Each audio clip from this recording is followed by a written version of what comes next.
الحمد لأهله والصلاة على أهلها أما بعد. وعززو یورول پختنه کړې ده چې که د قربانۍ په شریکانو کې یو شریک محض د غوښو نیت وکړي نو د دې نورو قرباني صحیح ده او کنه؟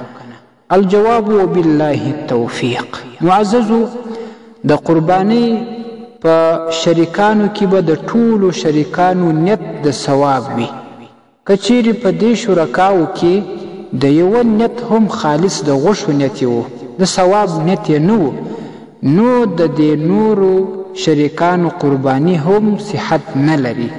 نو په دې کې باید ډېر زیات احتیاط وسي. دا ډېره باریکه مسله ده.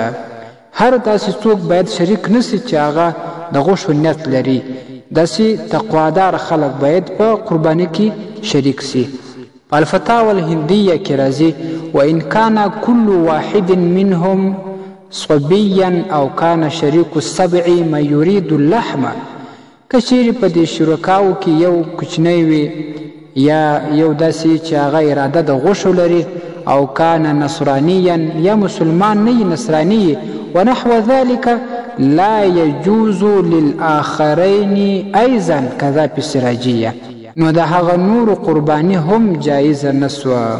او دا شان په بدایع الصنایع کې هم راځي او په رد المحتال کې هم راځي.